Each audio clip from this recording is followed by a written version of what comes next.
Today's video topic focuses on some of the scariest things that hikers capture something really weird on this mountain. You won't believe what they capture on camera. From mysterious sounds to eerie sightings, this is one adventure that will keep you on the edge of your seat.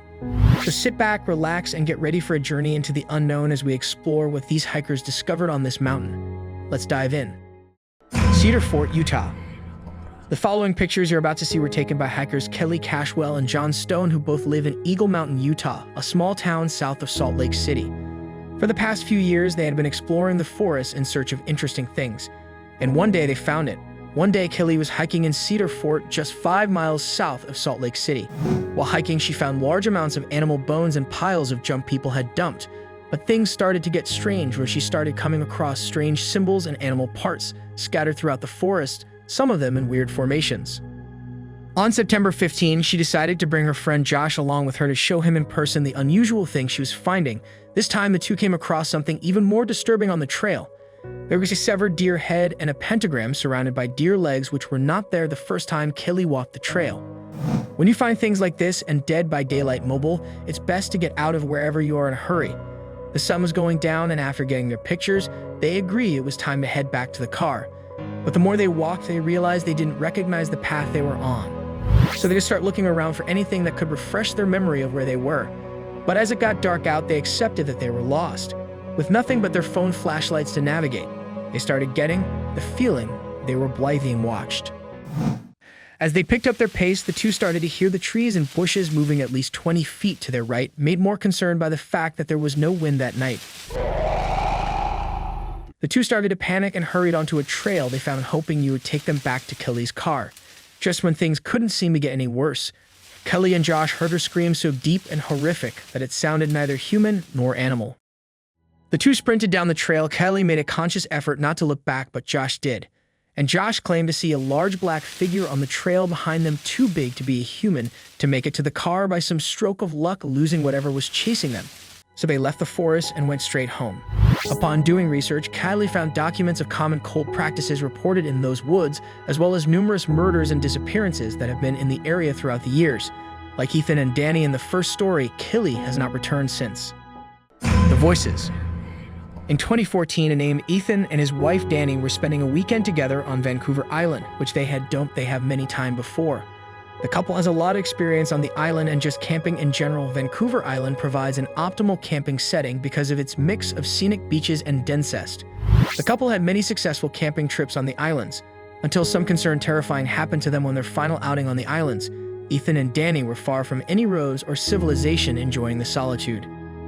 They set up camp on a beach a good distance from anywhere and kept a fire going to get to the trail, leaving the beach 1 kilometer along the beach and 2 kilometers to the road through the maddest. The couple had met another camper named Leon from New Zealand, who they ran into earlier that day on the beach. Leon was planning on sleeping in Mick's van when she parked back up on the road. The couple invited him down to the beach for a fire, and the three shared a bottle of wine, talking amongst themselves around the fire. This offshore thing started to get a little weird and was starting to go down by this point, and the trio kept hearing what sounded like female voices from behind them. The bushes dividing the beach from the forest weren't too dark out tough. So it was still possible that they were just other hikers or campers nearby, or even a group who arcade offshore and then was just bouncing weirdly. All three of them could agree that they were hearing a female voice. On that note, it was getting late and a little dark. So Leon said goodbye and set out to hike back to his car before it was too dark. Ethan and Danny stayed by their campsite and stoked the fire because Danny was starting to get creeped out by the voices, which continued into the darkness.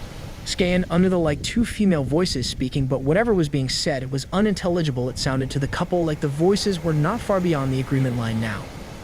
They stayed up very late tending shut-tiered, and only when the voices had finally stopped, they decided to put out the fur. They go to sleep in the tents. Before doing so, the two had scanned the code with a flashlight several times, looking for boats that could have been the source of the talking, but there was nothing in sight. It was around 3 a.m. when they lay down, finally ready to catch some shut-eye. But about 15 minutes after they laid down, Ethan and Danny heard footsteps in the area around their campsite over by where the fire was. They came from the direction of the bushes toward the inland behind them, a direction that was not traversable by people. The couple lay there hoping it was just a bear or any animal, because the Eli bears on the islands are black bears, which usually are very timid around people. The footsteps went from the fire, then over to the tents, that back into the woods. 5 minutes later, the footsteps came back again to the fire. And now, clear as day, there were two female voices talking gibberish very loudly. Their communication was not sibling any language known to Ethan or Danny, and they seemed to be talking over each other, having what could barely be person sure to be a conversation at full volume in the dead of night, very far away from civilization. The two voices moved from the fire pit area over to the tents, still talking at a loud volume. They stood over the tent talking for a few seconds, then went completely dead as night silent that they went back into the woods to never be seen or heard again. Ethan and Danny lay there completely frozen and afraid for a long time. Before we move on, support us by hitting subscribe and the bell icon to get notified when we post new videos. Now let's get back to our topic. Abandoned bunker. Deep in the woods in northern Germany, two friends were hiking in an area formerly the territory of the German Democratic Republic. When they came across the strange periscope-like pikes protruding from the grounds, Pepperino Drive or Foolish, they decided to investigate further. They discovered a doorway hidden behind several bushes, covered by a large wooden lid. What they found what was beneath the ground is a pretty disturbing piece of history. The doorway led to a huge abandoned army bunker. There were several tunnels leading off in different directions, which intersected along the central corridor.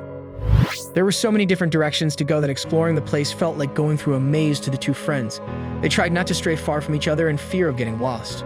That's how big the place was. As they ventured deeper into the structure, they came across German writing on the wall, which translated to help. Curiosity still got the better of them, and they continued deeper into the bunker. And as they did, the structure became more and more decayed. More writings were found on the walls, this time reading, "Hello Satan, I love you." Some of the rooms and corridors were flooded and smelled like sewage. They made their way into a very large room with a strange machine in the center. It's very possible the previous occupants had fled the bunker in a hurry, as there was a single shoe still stuck in the sludge on the floor. Why wouldn't someone have time to grab one shoe unless they were in a hurry? The structure was believed to be an old military bunker, possibly used for shelter by the Nazis during World War II. But why did the soldiers seemingly leave in such a hurry? Whether they were the ones who had written the warning messages on the walls is unknown. All things considered, this creepy abandoned structure would make a perfect hiding spot and dead by daylight mobile. Duffel bag in the woods. In this story, for the person's safety, I'll refer to him as just Bill. Bill is an avid hiker who in 2016 was visiting his brother in upstate New York near Downsville. Bill's brother owns a small house and a barn up there, and from time to Bill and other family members would go abandoned. Looking was in the late fall, so the foliage was already mostly orange, and more than half of the leaves had fallen off the trees. Bill was hiking a narrow trail that was not far from his brother's place. This trail is like the Looksdale of a very rural area, and it connects from the occasional property to the property. So when Bill stumbled across a duffel bag on the ground in the middle of the woods, it was a surprise. The duffel bag looked like it was relatively new. It didn't look dirty, as if it had been sitting in the woods for an extended period. There was a foul odor emanating from the bag, however, like something rotting inside. They'll assume the worst, but he knew he had to open the bag to see what was inside, and it actually could lame a person. He was building up the courage to open the zipper to the bag, but before he could, he heard footsteps approaching from off the trail and a voice saying, "That's mine. Please don't touch it." A large man in a dirty jacket and jeans was quickly approaching from the woods and grabbed the duffel bag off the grounds. They exchanged looks for a moment. Bill, to which the man, he assumed the bag was forgotten by someone, and the man told them he was storing his kill from his hunt in the bag. Even though the Bill isn't a hunter, he knew what standard to use a cooler for storing fresh kill, not a duffel bag of all other things.